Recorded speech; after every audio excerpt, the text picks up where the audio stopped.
On the 15th of February 2021, Harry and Meghan dropped a bombshell. Prince Harry and Meghan will give their first interview to Meghan's friend, Oprah Winfrey. The $6 million question, though, is just how far Meghan is going to go. I don't know how they could expect that after all of this time, we would still just be silent. I expect this interview not only to reverberate through the United States and England, but to rock the establishment at its very core. With the Queen also set to address the nation, are both sides now engaged in a war of words? If they keep popping up and making public pronouncements, of course they're going to be in the media glare. The relationship between the Markles and the Windsors seemed like a fairy tale. With the interview, and now allegations of bullying by Meghan inside the palace, which she strongly denies, it appears to be over. Outsiders have struggled to do well when they enter the royal family. Ever have disagreements about things? Oh, yes.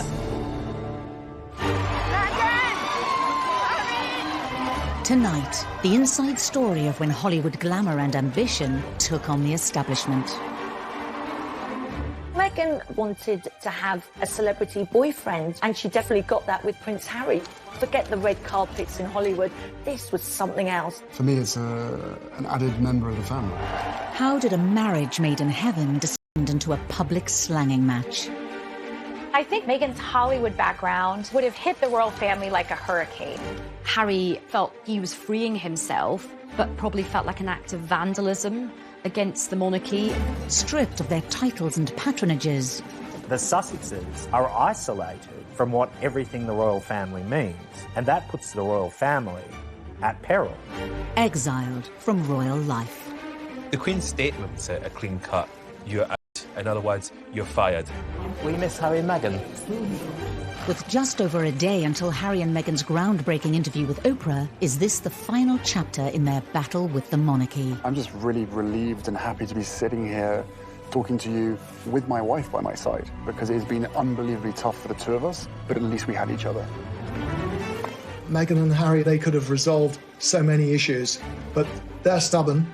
And is this the moment that Meghan and Harry finally reject royal service in favour of celebrity? There is no relationship between the Markles and the royal family. It had the potential to be so much better than, in fact, it turned out to be. I did not have any understanding of just what it would be like.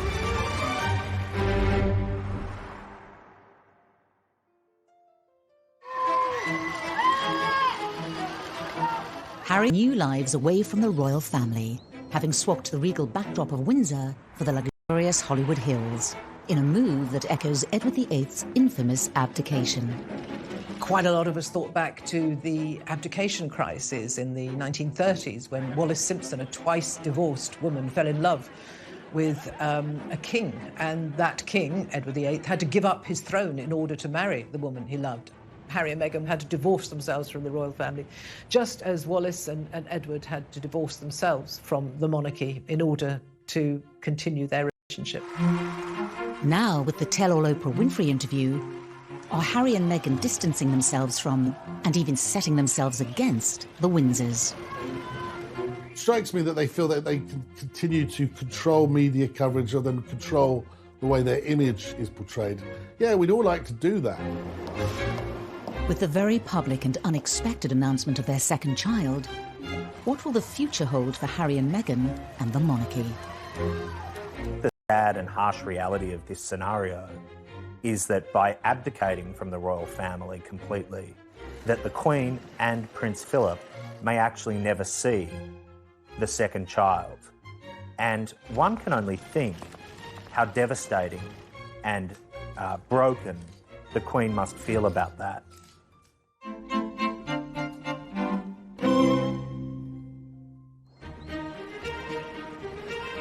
In December 2017, Meghan Markle made history as she became the first royal fiancée to spend Christmas with the Queen.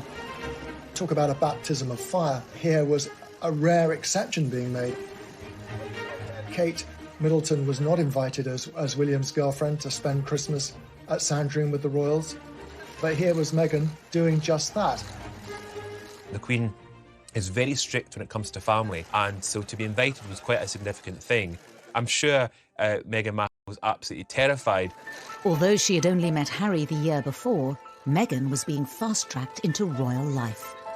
This extraordinary special treatment could have possibly annoyed other members of the family. Perhaps Andrew and Sarah, because Sarah Ferguson had famously been not invited to spend Christmas there when her daughters and ex-husband were there. Maybe a few people might have felt that their noses were put out of joint because they've had to work so hard with the protocol and the rules and the regulations. And here enters Meghan and is straight into Sandringham. I think it would have been a very diplomatic line that she would have had to walk. Despite the huge pressures of a first Christmas with the in-laws, being face-to-face with senior royals was a perfect opportunity to charm the firm. I'm sure it must have been pretty daunting, actually, for Meghan to rock up at Sandringham for Christmas with the Queen. What'd you give the Queen? You know, The royal family had this tradition of not giving each other expensive gifts. In fact, the cheaper the gift, the better it is.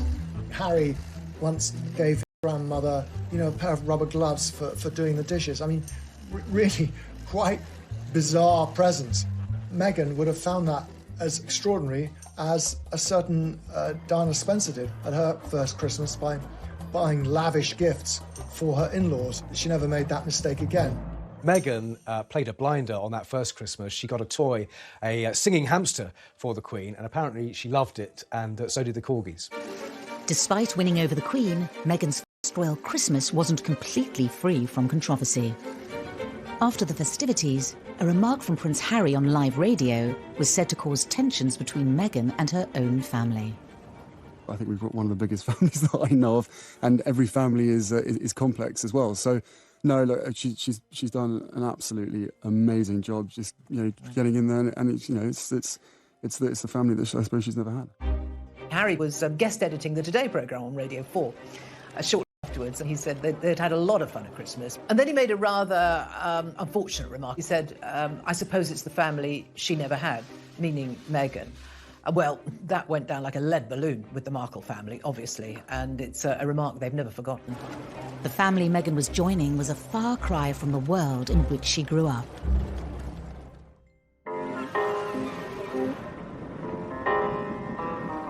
It was against the golden backdrop of Hollywood that Meghan's parents, Doria Ragland and Thomas Markle, first met. Thomas went into the entertainment industry and became a lighting director. And it was when he was doing that job on the show General Hospital, a big show, that he met Doria, who was training at that time as a makeup artist. She was 12 years younger than him, but they fell in love and got married, and Meghan came along a couple of years later. Thomas had been married before, and he had 2 children, much older than Meghan, from his first marriage. Thomas Jr. and Samantha, her 2 half-siblings, they weren't close to her. She was not close to them. Despite her parents divorcing when she was young, Meghan enjoyed a supportive upbringing with both Doria and Thomas, evident in intimate home videos that have been shared online. Go ahead. Daddy's cooking. It's pretty. That's our goal. See and hear her energy, and it all feels like these are the positive highlights of somebody's childhood growing up. Am I there? I wonder. Okay, see you later. Bye-bye. Where is the little button? Okay. Alice also gives an insight into the early and possibly fractured relationship with her father. We're about 4 minutes from my dad's house. From my dad's house, you can see the Hollywood sign, but we aren't going to go there because my dad and I aren't on the best of terms. She says, we're not going there because my dad and I aren't getting along at the moment. This also gives a hint at a real relationship, and it might show the reality of some of their relationship, that perhaps it wasn't always great. Despite potential frictions, Thomas continued to be a strong presence in Meghan's life as she immersed herself in Hollywood. She hung around the studios where her father was the lighting director. It must have been really exciting, and she certainly got the bug. Her first big break came with Suits, when she got the plum role of Rachel that everybody fell in love with.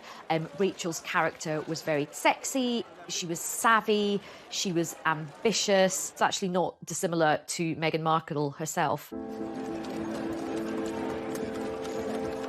Whilst Meghan was being thrust into the limelight, Prince Harry, a young officer in the British Army, was trying to escape it. And what do you think the public perception of Harry is? I don't know, it fluctuates. It depends on what the media want to write, I suppose. But they're two very different things, what the public think and what the media think. The British public have always had a huge amount of affection for Prince Harry, but certainly the press have had quite a love-hate relationship with him. He was seen as a bit directionless. He was seen as a bit of a party boy. He liked having a good time. Despite being labelled a party prince, as he entered his 30s, Harry proved that he still had an important role to play within his family. He created some wonderful initiatives, the Invictus Games, which was really his baby. He also worked on Heads Together, you know, taking away some of the stigma surrounding mental health and mental health issues, being very open and honest about his own struggles, which was incredibly brave. And Harry was, at that time, arguably the most popular royal. In 2016, Meghan touched down in London. The last thing she would have expected was a blind date with the fifth in line to the throne. It's a lot easier if you have a boyfriend that understands the press and understands fame. And she definitely got that with Prince Harry. You couldn't be a more famous man in all the world than Prince Harry.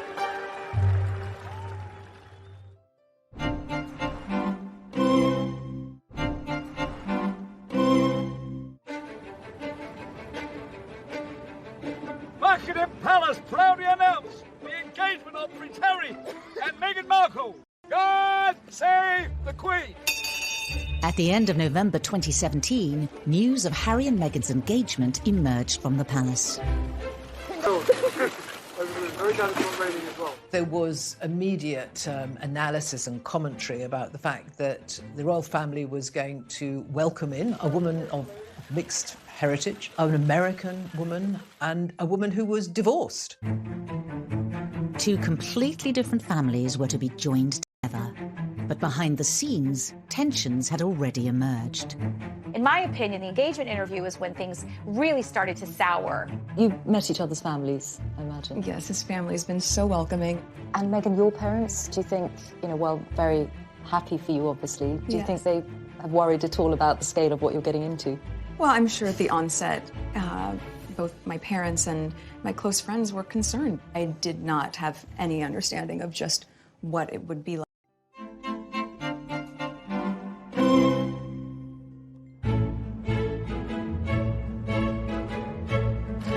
The year before their engagement announcement, Meghan had landed in the UK to promote her latest season of Suits. Lizzie Cundy spent time with Meghan as she settled into London life. Meghan and Harry were set up on a blind date by a mutual friend. They immediately clicked. Harry actually said it was like love at first sight. She was so open, and he thought she was so sweet.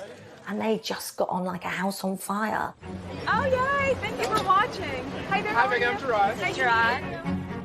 Very few people knew the couple were dating, but Meghan let her mother Doria in on the secret. Any young man wants to make a very good impression, and I don't think Harry was any different. So when they met in LA in a rather luxurious mansion, he was a bag of nerves, apparently. She rather less so. She said that the meeting was a little bit surreal. I suppose it would be. Hey, Mum, here's a prince. But it went very well, and Harry has become extremely fond of Doria. She's been a close part of their lives pretty much ever since. But Harry and Meghan didn't meet with her father, Thomas. This is one of the great what-ifs of the whole saga. Why didn't Harry go to Mexico to meet him? Why didn't Meghan take him? Why didn't Harry insist before it all blew up? I mean, the whole thing was so avoidable, and I think Harry does have to take some responsibility for that. Thomas was simply not part of these early meetings. She seemed, as she got closer and closer to Harry and a royal life, to be less and less inclined to rekindle her relationship with the Markle side of her family. For a few months, Harry and Meghan were able to keep their relationship from the outside world. But eventually, their secret got out. There weren't many that knew, only a very few friends. Then suddenly it got leaked to the press that Harry had a new girlfriend. If you haven't read any of that coverage, she's Meghan Markle. About it. And Harry knew more than anyone things were going to change.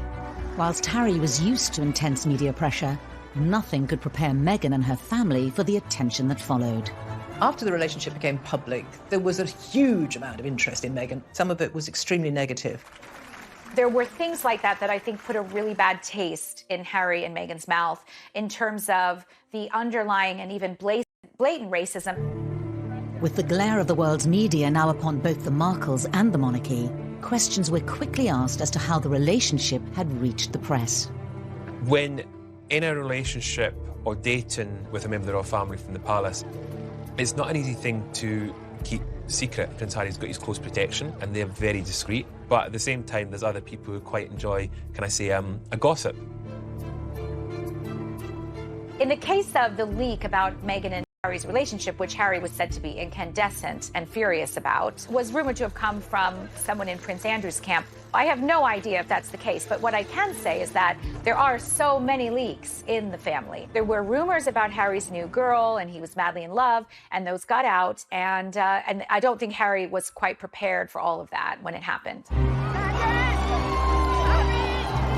The wave of intense media attention led Harry to take a public stand against the press. An explosive public statement from Harry was the first indication that the press were now on notice. He requested the media pause and reflect before any further damage is done. The one thing the royals are meant to do is make sure that everyone is on the same page. And the fact is that the Prince of Wales was abroad on an official tour. Charles himself was only given a matter of moments to scan his son's statement. And there was a feeling that Harry had been thoughtless and that he should have consulted his father, he should have consulted his brother more, and there could have been a more measured response. With Harry and Meghan's relationship now public, the media interest was out of their control. But Meghan would need to put all that to one side as she focused on important meetings behind palace walls. Meeting your in-laws is always a bit of an ordeal, isn't it? And meeting your in-laws when one is going to be a future king, meeting Prince Charles, must have been quite tough for Meghan. A bit daunting. But she is a strong woman. She probably marched in there and just got on famously because she's a woman with lots of opinions, lots of views, and a confident woman. And those are the kind of attributes that Charles likes. Charles famously adored Meghan. That first meeting went extraordinarily well. She was welcomed as a daughter, even more so than Kate Middleton was at the very beginning. As well as charming Prince Charles, Meghan also had a very successful first meeting with the Queen. Which is an extraordinary thing for the way the Queen keeps her schedule. Meghan was warmly welcomed. You know, here she is, articulate, bright, intelligent, well-spoken, beautiful, elegant. What's not to like?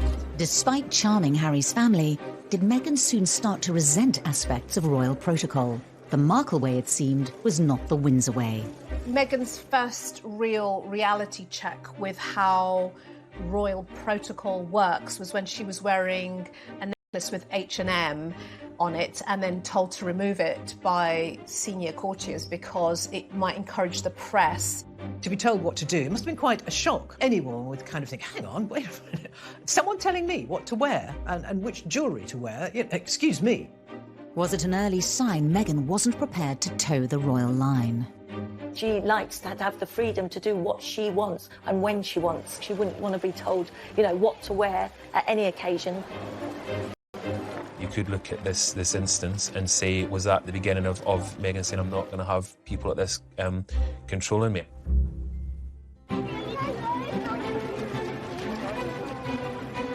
Despite a whirlwind introduction to royal life, Meghan stood firm. And as the final preparations for the royal wedding were put in place, Meghan's mother Doria was introduced to the establishment's key players. She was given VIP treatment. I suppose perhaps it was her first taste of being associated with royalty, you know, being whisked through security at Heathrow Airport. She was taken first to Clarence House to meet Charles and Camilla, and I think that went very well indeed. Meeting all the royals, Kate, William, Charles, must have felt like royal speed dating. I've got to get to know everybody, I've got to form these connections really quickly. Even the rather wonderfully confident Doria found, you know, fairly awesome actually meeting the Queen. Harry, again, had prepared his mother-in-law-to-be by saying, you know, she's my gran, try and think of her that way. Though I don't think many people think about the Queen that way. While Doria was winning over the Windsors, another member of the Markle family was conspicuous in their absence.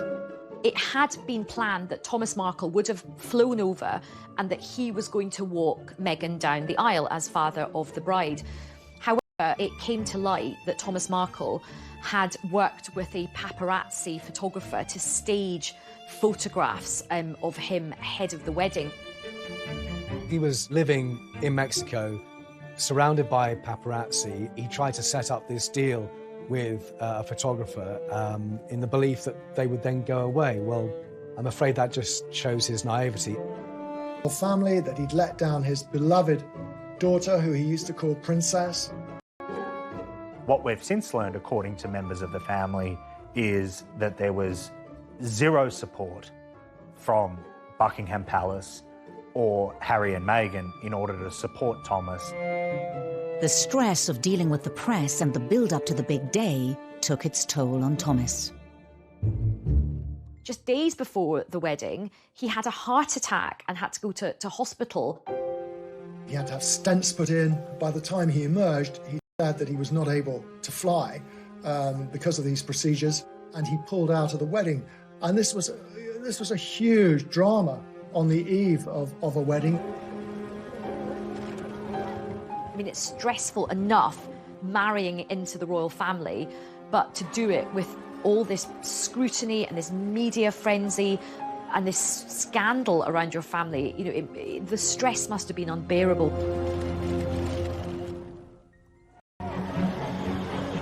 Despite the frenzied build-up, Harry and Meghan's big day was finally upon them.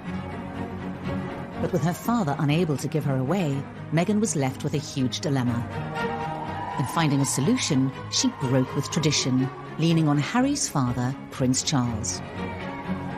I thought it was the perfect embodiment, actually, of the modern woman, that she started out on her own, walked halfway down on her own, and then Charles joined her.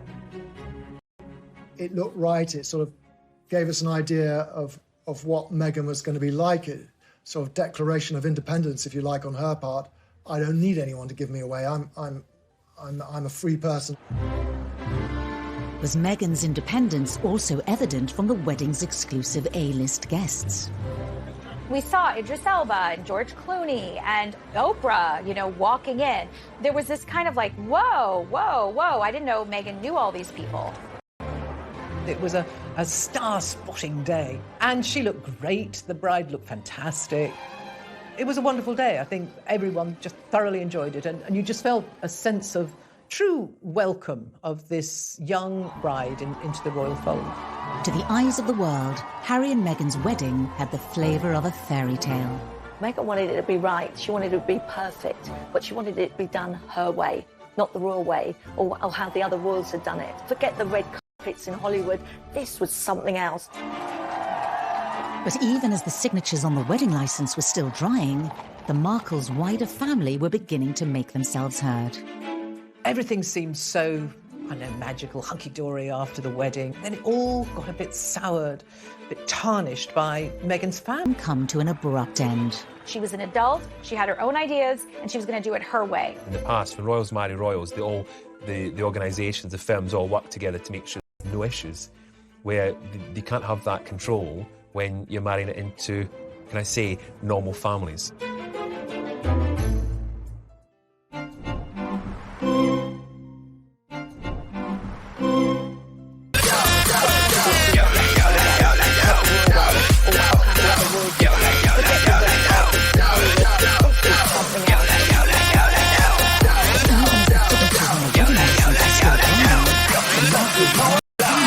Ta là một gia đình là phải nhiệt tình để mà uống hết mình ta cùng nhau sắp sinh vì bất khả ép bất khả tư lừa được cũng ép sắp thép cũng phải như nếu hôm nay đã đông vui như thế thì không say là không về. The Markles and the Monarchy would soon come to an abrupt end.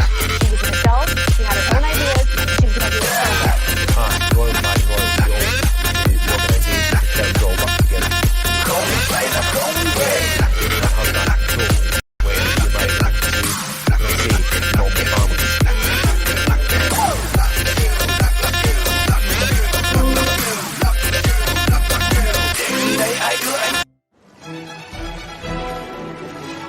Just days after their wedding, the new Duke and Duchess of Sussex was seen at their first official engagement, a garden party at Buckingham Palace.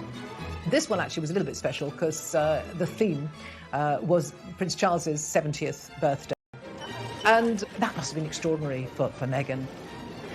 From the first instance, the Queen had implored upon the Windsor family to embrace Meghan. Not only because she was a person of colour and someone from an international country, but that she had this charm about her, almost this sassiness. Everything seems so, I know, magical, hunky-dory after the wedding. We've got this wonderful new mixed heritage, modern woman as part of the royal family, such a symbol of the monarchy moving with the times. And then it all got a bit soured, a bit tarnished by Meghan's family piping up again and again.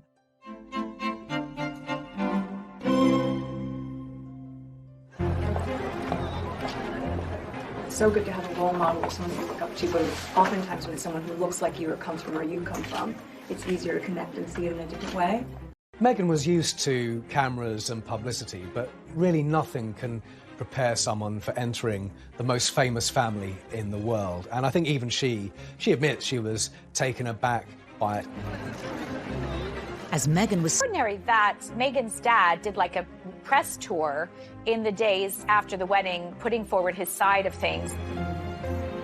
It can't have been very easy for Meghan to watch her dad on television, publicly displaying her side of the story or her version of events.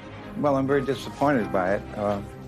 Millions watched as he gave an interview to Good Morning Britain, saying he hadn't heard from his daughter since before the wedding. I'm not sure why it's happening, and I'm waiting. I'm reaching out. I've been trying to reach out for several weeks. Every day I try to text her.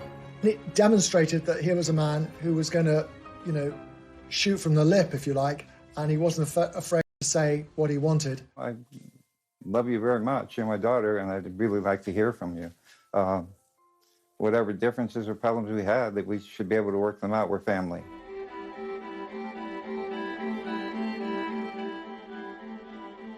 If you think about a father-daughter dynamic, and this is an intimate family space, so there are now three of them. It's Meghan, it's Thomas, and it's the media.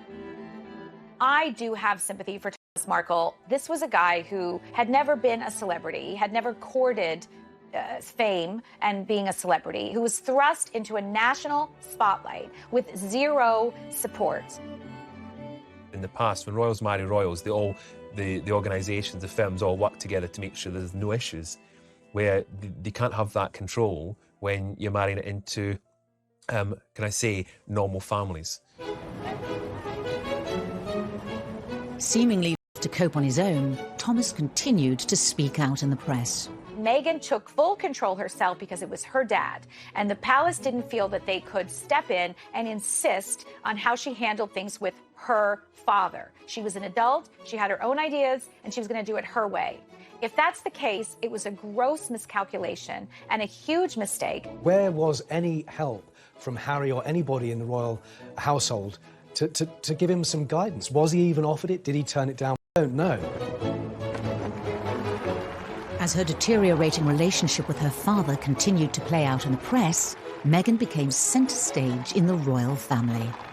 Once you're in the family firm, you are put to work, and I covered their first big tour in the autumn, which was Australia, New Zealand, Fiji and Tonga. It was relentless, but, they were the most famous couple in the world, and the world wanted to see them. I think for Meghan, it might have been a bit of a shock because these tours are quite full on. The long days, the long hours, lots to do. British royalty and how to do things. Then a surprise announcement by the couple wrong-footed the royal press pack, signalling that from now on they were determined to do things their way. The palace press officials were there going through the itinerary, and at the end of that, the British royal correspondents called into a corner and we were told, oh, and by the way, she's pregnant. It's like, what?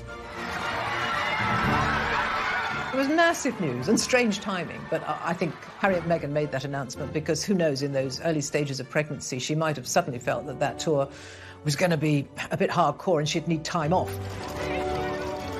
As Meghan and Harry prepared to start a family of their own, wider members of the Markle family began selling stories to the tabloid press. Meghan's half-siblings, Thomas Jr. and Samantha, just seemed incapable of keeping quiet at this point. They, every other week, it seemed, they came out with some more very cruel criticism of their half-sister. The fact that none of them had been invited to the wedding clearly rankled hugely. You know, Meghan's answer to that was that they played very little part in her life. In a remarkable interview for ITV, Samantha criticised her stepsister.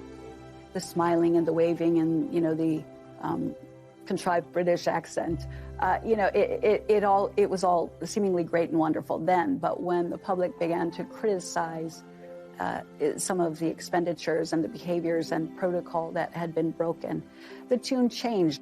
The Queen and members of her family must have been very disappointed, is probably the word, that Meghan's family had chosen to speak out in the way they did. What are the chicken eggs? So was Meghan's key ally in the Windsor camp also now under pressure? Charles has tried to be a support, a listening ear, to give guidance, to help the couple. But from the very beginning, Harry and Meghan have done things their way. The couple themselves were under increasing pressure in the media. Now the £2.4 million renovations to Frogmore Cottage came to the fore. Harry and Meghan took any kind of criticism very personally, and none more so than the debate over the renovations to Frogmore Cottage. Frogmore Cottage is not a cottage. It's quite a few different buildings that they've knocked through. Spent a lot of taxpayers' money on renovating it. Harry took grave exception to this idea that they were lavishing public money on something which was unnecessary.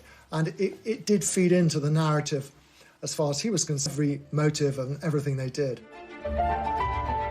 Meghan's mother, Doria, could only watch on as her daughter struggled with the criticism and harsh media spotlight. There's no doubt in my mind from what we can see that Meghan has a really close relationship with her mother. Somebody who would always, you know, have her back, speak truth to her, and, you know, help her make the kind of choices that she needs to make. It must be difficult for any mother to see her daughter being splashed over the papers for things that she might not want to be in the papers, but ultimately you can't control the press. It's a beast of its own. But on the 6th of May 2019, Meghan and Harry were able to share some happy news. Meghan gave birth to a baby boy, Archie Harrison Mountbatten Windsor, and secured the couple's direct line to the throne. And baby are doing incredibly well. It's been the most amazing experience I could ever possibly imagine. Archie would be part of the bloodlines of a storied family with hundreds of years of history behind it. Harry and Meghan released a touching family photograph to mark Archie's monumental first meeting with the monarch. There is Doria, a black woman. There is Meghan, a biracial woman. In that picture, there's so much hope, and it does not look like the stuffy royal family that we all know. The birth of Archie was quite a moment for the Markle family, certainly. But for Doria, that must really have resonated with her. She was over here, so she was very much part of this new little family. After the birth, Meghan decided to keep her mother close by. Doria stayed on with Meghan and Harry at Frogmore Cottage, and the royals began to visit the new arrival. William and Kate went on their own without their children to visit the baby. People saw that as a snub. I don't think that was fair enough. They didn't want 3 children running around the place. He would have turned up, given his brother a hug, and they would have congratulated them. Charles took 10 days before he visited Archie. Camilla could have been in tow. He perhaps thought he was being respectful. But when her mother returned to Los Angeles, did Meghan feel alone? Doria was very supportive, but of course she had to go home. So I think Doria's absence would have hit Meghan very hard. In public, the Sussexes appeared to be content with royal life, but behind the scenes, cracks were beginning to appear. I think she did feel very misunderstood and she felt trapped. And so she decided to do something about it. And I think that she and Harry kind of fed the monarchy. They wanted an exit strategy from the royal family.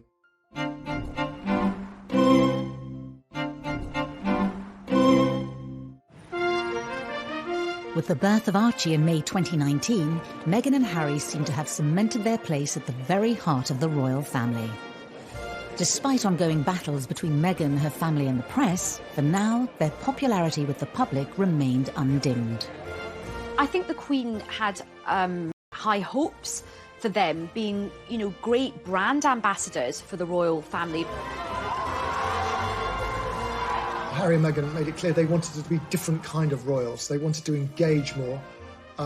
They clearly wanted to have close links with young people.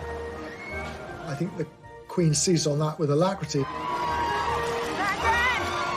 Harry and Meghan were enormously popular, and I think everyone thought this was the cementing of the future of the monarchy. There was going to be these two young couples, William and Catherine, Harry and Meghan, taking it forward.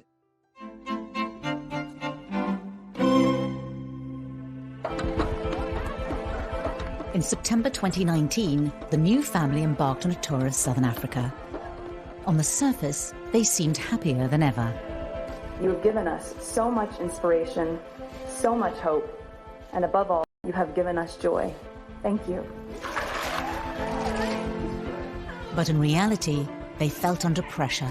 In a revealing interview for an ITV documentary, Meghan dropped a bombshell. Yeah, well, I guess, and also thank you for asking, because not many people have asked if I'm okay. But it's a very real thing to be going through behind the scenes.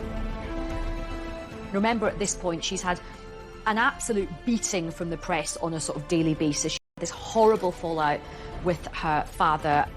She's also a new mother as well, and you can just see the sort of weight on her shoulders. Her mother would have been heartbroken that her daughter was experiencing all of this. The interview seemed to mark a sea change in the once happy relationship between Harry, Meghan and the rest of the royal family. Meghan seemed intent on sort of ripping up the royal guidebook, if you like, and doing things her own way. Over time, that turned into a stance against what's perceived to be royal norms, not speaking out, not seeking publicity, not challenging the press. And as much as the Queen tried her hardest to ingratiate. One of the rules of being a member of the royal family is you never complain about anything. So I think that they would have been furious. And the sad thing is, I think, she was just being honest about how she felt, but that interview probably made things about 100 times worse in terms of already frosty relations. For William, Charles, the Queen, duty and public service and loyalty to the institution always comes first. Being selfless is the creed by which the Queen, Charles and William live by. Harry then opened up on the relationship with his brother William. He revealed his true feelings to journalist Tom Bradby.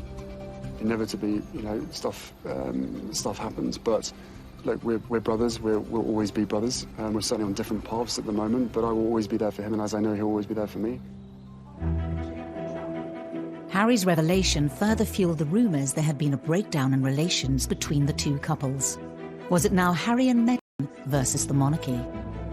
I think it stemmed from William giving what he believed to be good brotherly advice to Harry. Make sure about your feelings about this girl. And from what we gather, it was those words, this girl particularly, that riled Harry. We, the media, went a bit to town on that fab but that wasn't to be. It's really sad because when I was working for them, Prince William and Prince Harry, they were close. For the Queen and Prince Charles, this fallout would have been disappointing.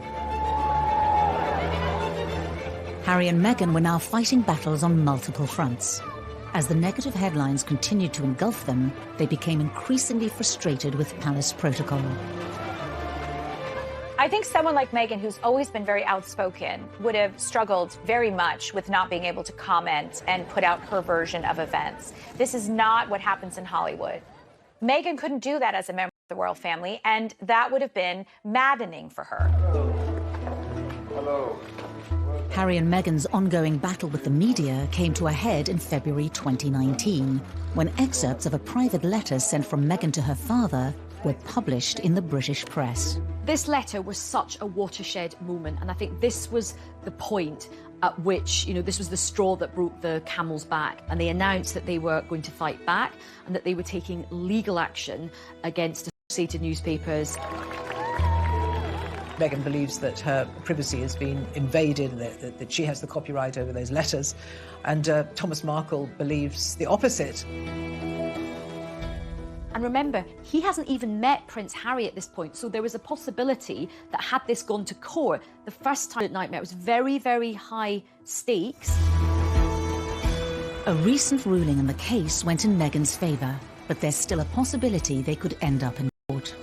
There is one residual issue over copyright, and I think that certainly the Mail on Sunday and associated newspapers will be pushing hard to try and get that to court.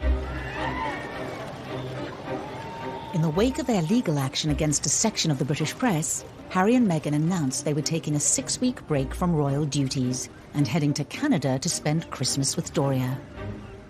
What you do sometimes psychologically for yourself is remove yourself from a situation that you find difficult and painful and put yourself in a space that you feel might be more nurturing and safe and secure. Christmas is a very, very important part in the Queen's calendar. She likes to draw her family around it. She and Prince Philip were getting older. They knew that there wouldn't be too many more Christmases, and they must have been disappointed. Christmas at Sandringham is quite a formal affair, so it must have been great for Harry and Meghan to have the informality of a Christmas in Canada. Doria could not be further away from the stuffiness of the senior members of the royal family. Although the festivities may have been relaxed, were decisions about the growing divide between Harry, Meghan and the monarchy being considered in Canada. I suspect that Meghan uses her mother a great deal as a source of wisdom and advice. I'd be astonished if during that time both she and Harry, no doubt, hadn't spoken about the fact that they actually wanted to step back as senior royals. They wanted an exit strategy from the royal family. Doria and Meghan are extremely close. She missed her mum, and she wanted Doria to be very much part of the family unit. When Harry and Meghan returned to Britain in January 2020, they made a shock announcement. In a statement released in the last few minutes, they say they intend to step back as senior members of the royal family and work to become financially independent. The royal fern had been here before. It was an electric moment in royal history. Diana had essentially left the royal family, and before her, Fergie. Edward VIII left the royal family. He abdicated. Leaving the royal family is possible, but it's messy. Initially, it was a sort of a geographical split. They would be moving to Canada. They would come to Britain to do engagements when it suited them. The tabloids dubbed their decision as Megxit, and it sent shockwaves through the royal family. I actually spoke to some colleagues from the royal household, and we were all in absolute disbelief that this is himself. But for his father and brother and grandmother, it probably felt like an act of vandalism against the monarchy. They would have been both furious, but equally heartbroken as well. Away from the royal family, Meghan's supportive mother Doria treated the announcement with the utmost discretion. I think Doria has acted in the most regal way in all of this, because the royal way is to don't complain and don't explain. And that's exactly what Doria did. However, the wider members of the Markle family again talked to the press. Thomas Markle saying, oh, she dumped her own family, now she's going to dump the royal family. They suggested that this was always Meghan's intention from the off. And Samantha was an arch critic of everything she does. She thinks her sister's a phony. She thinks she's insincere. In the Windsor household, the Queen called an emergency meeting at Sandringham. Prince William was centre stage. It was an extraordinarily awkward family meeting, and there were reports that William was actually less inclined to negotiate. Sure, it must have been quite tricky. It's the first time the two brothers had been together in the same room for quite some time. The Queen, and certainly Prince William's view, was that the royal family doesn't work like that. As an institution, you've got to be around for the whole gig. You can't just pick and choose. The Queen issued a statement that outlined a transition period to allow Harry and Meghan to step back from their roles as senior members of the royal family. The Queen's statement was obviously very much from her heart, but at the same time, it was very clean cut. You know, this is how it is. You're out. It's as simple as that. Preparations for their new life could begin. But what would become of the broken union between Harry, Meghan and the monarchy? Meghan and Harry seem to live by the beach, you know, do yoga. It's a very different life to the Windsors, and I don't think Harry will ever be able to go back to that life. And how would life stateside affect the dynamic between the two families?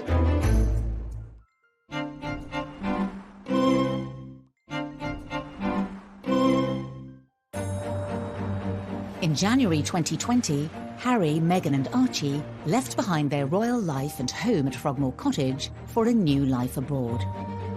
For Prince Harry, it was a big decision because he's leaving his friends, his family. He felt he had to get his family out of Britain. He felt so angry and hurt about the press and about the institution of the monarchy.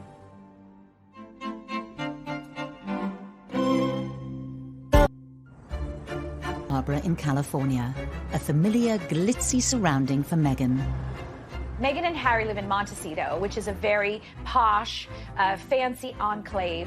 I happened to live there for 4 years. It's very private. We know that Oprah is a neighbor, Katy Perry and Orlando Bloom. They all live nearby. Montecito residents are very protective of their own. They won't talk about Harry and Meghan much to the press, and I should know because I've tried. She wanted to be around the place she knew. Meghan didn't know hardly anyone here in the UK, and it can be a very lonely place in the palace. She didn't want that life. She wanted to be free. So I do feel Meghan had that influence over Harry to say, look, I'm not happy with this, and I'm going to the States. That's what Meghan wanted, and that's what Meghan got. They reportedly bought... After a brief stay in Canada, Meghan and Harry settled in Santa Barbara in California. 1, 2, 3, let's go to the party now. 1, 2, 3, all the girls go round and round. 1, 2, 3, DJ, let's get some now. 1, 2, 3, hey friends, let's join the sound. Freeze up and drink it up. We guess we never give up. Drink it up and drink it up. You drink it up, we drink it up. Shake your sucking drains up. Shake your sucking drains up. Shake your sucking, shake your sucking drains up. She wanted to be around the place she knew.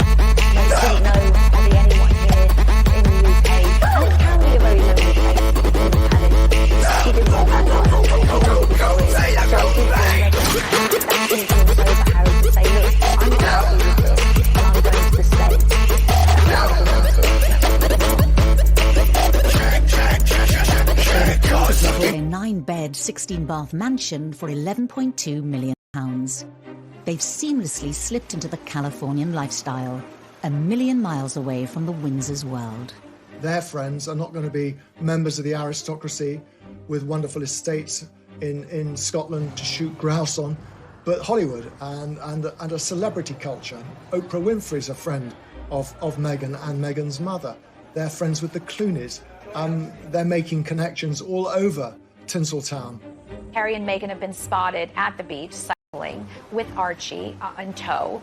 They have a wonderful lifestyle in California in the sunshine, and I can't imagine Meghan ever wishes to be back in rainy Windsor. But you do wonder sometimes what Harry thinks of all of this, and is he in fact missing his old life? Meghan and Harry seem to live by the beach, you know, do yoga. It's a very different life to the Windsors. What tore Harry from the British people was Meghan Markle, the decision to move to Los Angeles. Meghan never lost that desire. was what she wanted. The move has only deepened the divide between Harry and Meghan and the monarchy.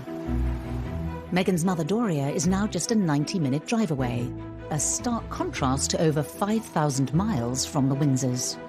Harry loves Charles. You know, they clearly have a strong bond, and now they are literally not as close as they used to be. I think they are staying in touch over Skype and Zoom, but it's not the same, is it? I'm sure it pains Charles that he will not have an active role in the upbringing of Archie. Harry seems to have an absolutely brilliant relationship with Doria.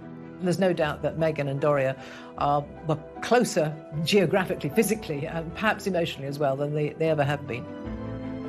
Doria apparently enjoys feeding wee Archie organic food, and she's also a trained yoga instructor as well. So I have these visions of them doing baby yoga together. So I think he's definitely a very cool, hippie Californian baby.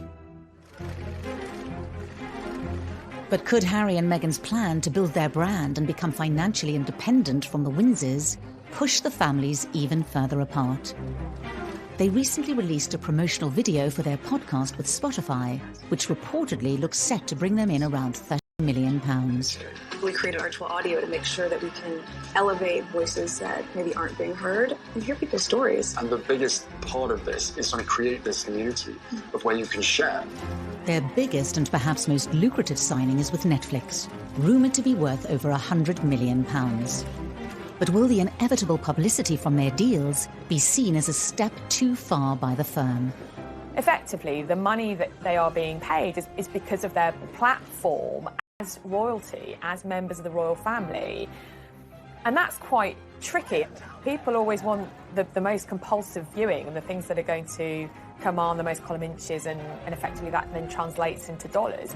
Are those personal and intimate revelations? So I think that will be a very tricky tightrope for the couple to walk. They've created a new standard, and that is one to exploit themselves for profit. Meghan is creating a new form of celebrity for herself by securing deals with media conglomerates in the tens and hundreds of millions of dollars, sets her on a path to unparalleled stardom. Let's not be surprised if you see her return to acting. This here, right there, is the house from the Fresh Prince of Bel-Air. However, in February 2021, it was Harry, not Meghan, who took centre stage on CBS. It's 17 minutes skit with James Corden. It is really fun.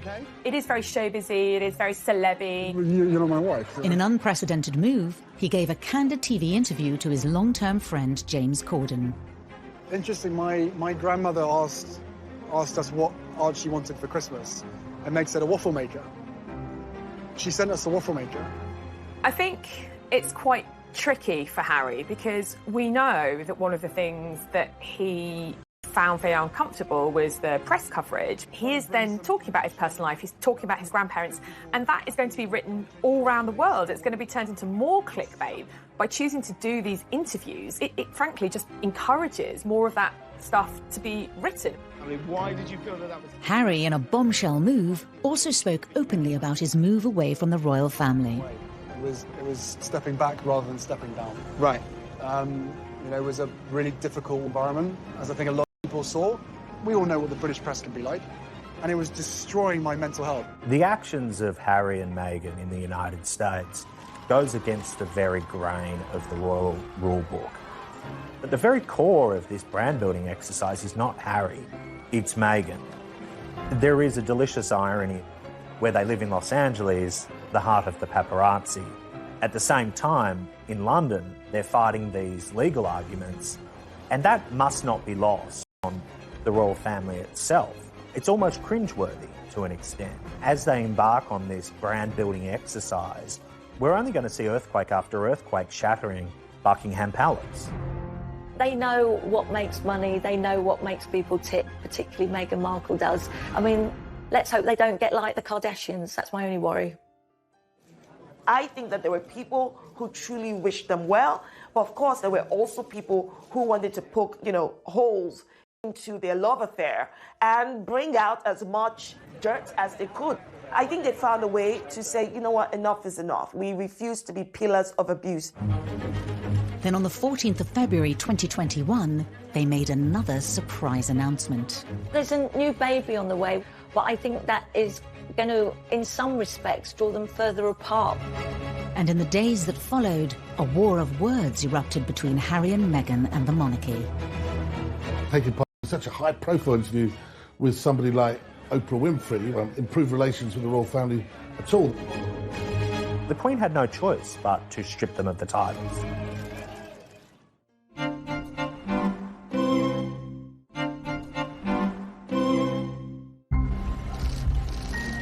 On Valentine's Day 2021, Meghan and Harry announced their second pregnancy to the world. New baby on the way, which is amazing news. But I think that is going to, in some respects, draw them further apart. They're going to spend most of their time in the US and they want to make their life there. The chances of the newborn reaching England in the foreseeable future is next to zero. And one must sympathise with the Queen. That's disheartening and heartbreaking. Increasingly, one wonders how much influence the royal family will even have. The royals are going to become distant relatives, I suspect.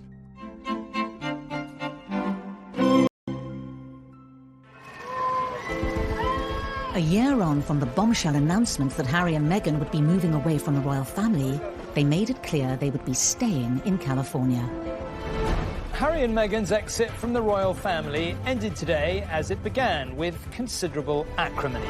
Buckingham Palace confirmed that the couple would be stripped of all their honorary titles and royal patronages, including Harry's military titles and Meghan's role as Vice President of the Queen's Commonwealth Trust. I think Harry wanted it both ways. He wanted to be able to live a life free of responsibility, but still make change. And the reality was the Sussexes in another country are isolated from what everything the royal family means. And that puts the royal family at peril. So the Queen had no choice but to strip them of the titles.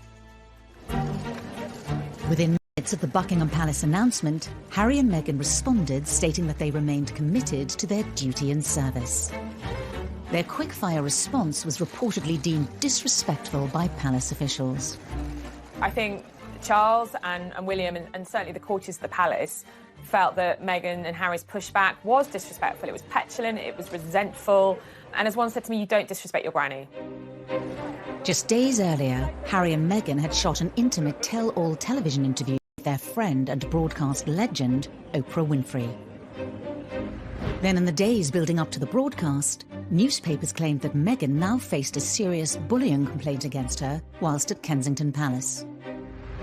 Her spokesperson said that she was saddened by the reports. Relations appeared to have finally hit rock bottom. The $6 million question, though, is just how far Meghan is going to go. The full truth, as she sees it, would be highly explosive, but it would certainly burn all bridges with the institution she has left behind. Whilst the news reportedly came as a surprise to the royal family, excerpts from the groundbreaking interview were later teased in the media. I'm just really relieved and happy to be sitting here talking to you with my wife by my side, because it has been unbelievably tough for the two of us, but at least we had each other. She's open, she's honest, and she doesn't care about that impact. The interview's scheduled broadcast date has caused another row. With 99-year-old Prince Philip in hospital, the timing has been criticised by the media, including Piers Morgan on Good Morning Britain. And I'm sorry, I think we're entitled to say this is incredibly distasteful, to be doing this kind of confessional in which they're bound to be critical about the royal family and the monarchy at a time when his grandfather is in hospital and clearly quite seriously ill. He wouldn't be in there for 2 weeks. It does smack of hypocrisy, taking part in an interview, such a high-profile interview, improve relations with the royal family at all. In the days leading up to the broadcast, new revelations from the interview exposed the increasingly bitter war between Meghan and the monarchy. How do you feel about the palace hearing you speak your truth today? I don't know how they could expect that after all of this time, we would still just be silent if there is an active role that the firm is playing in perpetuating falsehoods about us.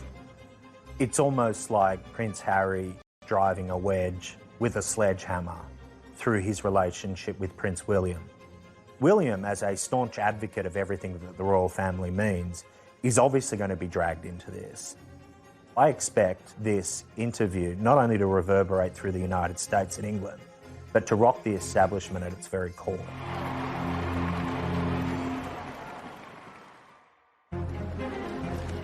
Could Harry and Meghan's fallout with the monarchy leave its mark for decades to come? It's like a war. I don't believe Harry would be outside the royal family except for marrying Meghan Markle. They've lost a critical component of what the royal family represented. The British people had an affinity with Harry. Now, to divorce himself from that family really is an abandonment of what he was born into. What began as a breath of fresh air cascaded into a series of family conflicts, controversies and trouble for Harry and Meghan and the monarchy. These are family stories that are complicated, run deep. If people feel very hurt and betrayed and they feel that this relationship is broken beyond repair, then that might be the reality.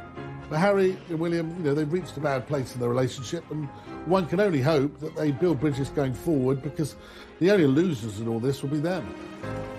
Meghan and Harry could have resolved so many issues, but they're stubborn, and it's very hard to see how there can be any long-term relationship with Meghan and the Markles going forward. I think that in the initial stage, there was a fairy tale about this. I think it's a real lost opportunity for the royal family that they couldn't make it work, that Meghan couldn't become an integral part of the future of the monarchy. The monarchy could be seen to be so much more inclusive, modern, moving with the times, evolving. I think it is extremely sad. She was ready to do what it takes to be, to be a wife for Harry, and to be a member of the royal family that the country can be proud of. But I personally don't think that wanting to be a member of the family should cost you your independence or independent thoughts. Meghan's Hollywood background, Meghan's expectations as a celebrity would have hit the royal family like a hurricane. And now, look where we are. It had the potential to be so much better than, in fact, it turned out to be.